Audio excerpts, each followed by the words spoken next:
Hi everyone, welcome to today's video. So today's video is a very difficult video for me to shoot simply because of the fact that I'm going to say some politically incorrect things. I would really hope that all of you take this video in the right spirit with an open mind for the simple fact that this is a very useful video. If someone would have shared these lessons with me at the start of my career, I would have immensely benefited from it. The core objective of today's video is for me to explain that you learn a lot by making mistakes in your life. And there are 3 specific mistakes that I would ask you to make if you are early in your career, in your 20s, 30s. That will help you a lot in terms of learning critical lessons, and using those lessons, you can build a better career and better life, hopefully. So let us get the video started, and a very quick shout out to our sponsors for today, which is Ditto. It is an excellent platform to buy health insurance. I made one of my critical mistakes in life of not buying health insurance and life insurance early in life, and for which I'm still paying very dearly. So please don't make that mistake. There are specific useful mistakes that you should make to gain experiences, but do end up purchasing insurance early. And with Ditto, you can go and speak with insurance experts for free, absolutely free. You can use the links in the description box to schedule that free phone call and get an assessment of whether you need insurance, what type of plan to buy, and other nuances. So let's get the video started. And first and foremost, so the first mistake that you should make is that you should go and experiment a lot. Now, this might sound super counterintuitive and you will say, Akshat, you know what? I've heard that if you jump around in terms of hobbies, if you jump around in terms of your interest, then it simply shows that you are a very unfocused person and you have like no goal or no target in life. That is incorrect. Let me help you understand that point in a very simple manner. So let me ask you a question that why do you think that almost 90% people in India are confused about their careers? Take a minute, pause the video and try to jot down your answer in the comment box. What is the genuine reason for that? The answer is that we actually do not experiment with our career at the right age. Think about it. When you go to the market and when you try to buy a shoe, you will go and wear 10 shoes. Similarly, if you are a working professional and are working from home, if you are going and buying a chair, then again, you will sit on different set of chairs and you will figure out which chair is the most comfortable one and you will probably end up purchasing that. So from that perspective, when you are buying shoes by experimenting, when you are buying chairs by experimenting, similarly, if you want to get clarity in your career, you have to go and experiment. But the caveat being, and the word of the day today is caveat, so let me know what does that mean. So the caveat being that you must run these experiments at the early part of your life. Now, just to tell you about my own stories. So roughly when I was around 28 years old, I told my parents that I want to quit consulting. I have a high paying job, but I want to quit consulting now and jump into running a business full time. My parents got really worried that, you know what, Akshat, it's like you're almost 30 and if you quit your career, what will happen? This, that. So of course, that was a very worrying situation for my parents. But I did not suddenly make the decision that I'm quitting my career at 28. I had experimented a lot before I was 28. For example, I started playing cricket when I was 14. So I made my first paycheck at the age of 14. Then I experimented with a range of career paths. For example, I started a GMAT tutoring business. I worked for a non-profit. Then I worked for the government. Then I worked in consulting, went to a business school, then entered into consulting again. So there were a series of experiments that I ran till the point I was 28. And at 28, I reached the conclusion that, hey, I have tried out all these different things. And this is where my heart lies, that I would want to build businesses. I'm good at teaching. This is something that I would continue to do in my career. And that is what I ended up doing. And this is precisely what I still pursue in different business formats. So the point being that running these different set of experiments allowed me to get more clarity in my life. And if I have to answer the central question that I had asked you earlier, that why are majority of the people confused about their career? The reason is that they don't experiment. That's one. And second is that when they decide to experiment, it is probably too late from that viewpoint. For example, many of us struggle to start our entrepreneurial journeys because we are trying to start when we are 30, 35, and it becomes like a more difficult proposition or a more difficult experiment to handle. Because by that time, you have a lot more responsibilities and the cost of failure becomes very, very high up till that stage. So if you are young, if you are in your early 20s, please go and experiment. For example, join your college club. Very, very important. Take some leadership positions. If you want to run a business, just try starting a basic website and try to divert traffic to it. If you are able to do that, it allows you to learn more about how to build digital businesses. And someday you might become really good at building those type of businesses. If you're over experimenting with your career when you're early in life, there is absolutely nothing wrong with it. You should go and experiment because you will make mistakes. And from those mistakes, you will learn a lot of lessons, gain a a lot of clarity, and that can amplify your career a lot. Now, the second key mistake that you should be making is that you should kill your work-life balance at the start of your career. I'm saying a highly controversial thing, and I know that I'm going to get a lot of flank for this, but please hear out my arguments.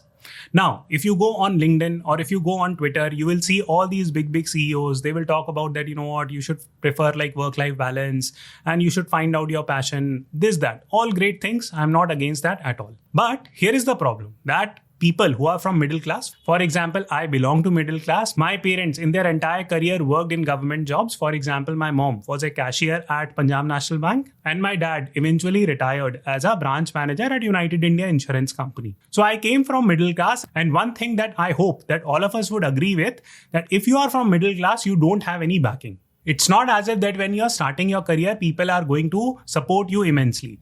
You just have to fight out and make your own way. There is absolutely no second doubt about that. Majority of the people belonging to middle class have to go through that grind. So essentially, when you are starting out your career, you are a doormat and you will be given the most horrible work that is out there, right? And the most grunt-oriented work that is out there.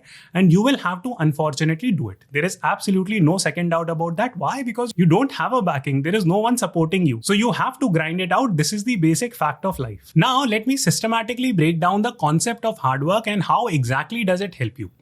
So the first thing that hard work allows you to do, especially if you're doing it in the early part of your career, that it allows you to compound your skills. This is a very important concept. So let me explain it by using a simple example. For example, if you learn stock market investing when you're 40, vis-a-vis, if you learn stock market investing when you're 20, when are you going to make the most money?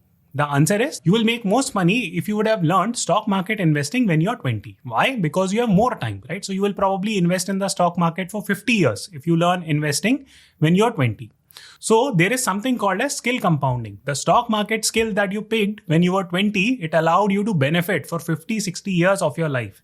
Vis-a-vis, if you start learning stock market investing when you're 40 or 50, it will probably only help you for 20, 30 years. So that plays out for every single skill that you're learning in life. The more skills that you learn in the early part of your life, the more advantage it gives you because of the compounding skill concept, that your skills get compounded and it allows you to make a lot of money. It allows you to grow in your career and it allows you to live a more fulfilling life. So therefore, you must kill your work-life balance and work really, really hard in the early part of your career. Now, this is supported by the energy theory. So what happens is that when you're on the younger side, you have a lot of energy. Vis-a-vis, when you go like 35, 40, 50, then your energy levels will decrease. Your responsibilities will increase. You will have family, you will have kids and bunch of different things. So it becomes harder to spend that energy to concentrate on your career. So therefore, because of this energy theory, you must ensure that in the early part of your career, you are taking every single second and working extra hard and grow really, really fast in the early part of your career. Now, many of you would say that, Akshat, I'm already 35, 40 and unfortunately, I'm not executed these things. So am I doomed forever? So please understand that this is not a race. You have to grow at your own pace, no doubt. Now, this video is catered towards all sorts of people. The important point to notice from the arguments that I'm making is that please don't consider this as a race, but just try to take it as a self-improvement journey. Now comes the third related point that I quickly want to cover. It's the winning asset theory. So what happens is that if you're working really hard in the early part of your life and if you can prove that you're a winning asset. Now, how you can prove? There are hundreds of ways. For example, some people get admitted to really good business schools. That's an indication that you might be a winning asset. Similarly, if you are one of the top rated performers of your company, that's an indication that you are a winning asset. Similarly, if you get a very high GMAT score, that's an indication that you might be a winning asset. So the earlier you prove that you are a winning asset, more and more opportunities will get unlocked. So therefore, it's not a bad idea to kill that work-life balance in the early part of your life, work really, really hard, get to a certain point, and after that, you start exhibiting that work-life balance. Now, just to clarify this point, let me just bring in my story that when I was 14 years old, I used to be a professional cricketer and my work day used to be roughly 12 hours. I used to go to school, I used to practice. So since the age of 14, I have worked for 12 hours a day. Now I have reached a point in my life where it might look that I'm doing a lot of things, but honestly now I don't necessarily need to work for 12 hours a day. I easily work for 8 hours a day and I'm good to go. Subsequently, when I become 40, 45, I will cut down my work time further. Now, I'm not saying this to boast. All I'm simply trying to tell you is your career exists in a flow method. It's not as if that you should start looking for work-life balance from day one and start executing that theory. There will be changes, there will be tectonic changes in your career, and you must adjust. So without belaboring this point, the simple argument here is that in the early part of your career, work really, really hard. That will simplify your life. And going forward, as your skills compound, you can outsource a lot of that work and you can figure out more work-life balance in your life. Now comes the third mistake, which is that you must learn to say no and you must say no to people. This might sound super counterintuitive because you will say that Akshat, I just started out my job, and if I say no to my boss, he will probably fire me. Similarly, if I say no to my friends or colleagues will break friendship with me and I will stay alone forever. Please don't believe in all these things, because sometimes what happens is that you become a pushover. A lot of the times, and this was a problem in my career also, and this is a thread that I had written on Twitter. I would highly encourage you to read it to understand all the techniques around saying no. But here is the important message and important point, that if you don't grow the spine to say no to people, you will end up getting a lot of useless work and you will keep on fulfilling those obligations only. That, hey, today I'm helping my friend, tomorrow I'm taking extra work from my boss for which I'm not even getting compensated. I'm just being nice to people and people are not helping and I'm not finding any success. Why does that happen? Simply because of the fact, because many a times people are just super nice and they end up spending 80-90% of their energy just doing those useless pieces of work, which does not help you at all, which just derails your career. You just end up being a nice person who becomes a doormat and your career suffers. So please don't be a nice person. It's okay to help people, but figure out very, very quickly when you are being taken advantage of. Now you'll say, Akshat, you are asking us to become rebellious, but we are at the start of our career. So should I just start saying no to everyone and everything? No, be rational, be logical. And here is a simple rule that I will give you. Please understand the value add principle. For example, if you are undertaking a job and if you are in a job and your boss expects you to do these 5 activities, do it. Do it really, really well. Do it supremely well, right? Become a great asset for your organization. If you are being handed over unnecessary useless work, go say no to your boss. I can assure you that it will not be a problem. But at the same time, be a little bit diplomatic. No does not mean that just simply say that your boss says that, hey, you know what, can you take up this additional work also? Just don't simply say, no, I'm not doing. Do whatever you like. You can't be rude, but you need to remind your boss that, hey boss, see, I have done like these pieces of work and I've worked really hard. This is my feedback. And I'm already overworked on these particular things. So it will be difficult for me to undertake such projects. Just simply say that and you will be fine. So be a little bit diplomatic. So 2 things. Number 1, please work on the principle of value add, that become an important asset for your organization by performing your core duties really, really well. And number 2, and be diplomatic in terms of saying no. Now, before I end this video and let you go, here is an important bonus tip, that you can make the mistake of being self-obsessed. Many a times you will hear people that, you know what, you are self-obsessed. It's not a bad thing. Be self-obsessed, because nowadays there are so many distractions. When I go speak at different colleges, I hear students worrying about things that are beyond their control. For example, people discuss about politics incessantly, right? They will keep on talking about politics, that, you know, person X did that, person Y did that, this thing came, that thing came. They will keep on discussing like cinema, Bollywood, what type of ads Bollywood celebrities are doing, this, that. How does that impact you, right? It does not. So stop with that gossipy attitude and just focus on things that you can control. Once you remove all these distractions, you can become laser focused on the first 3 points that I have discussed about, and that would allow you to ace your career, ace your investments, and live a more fulfilling life.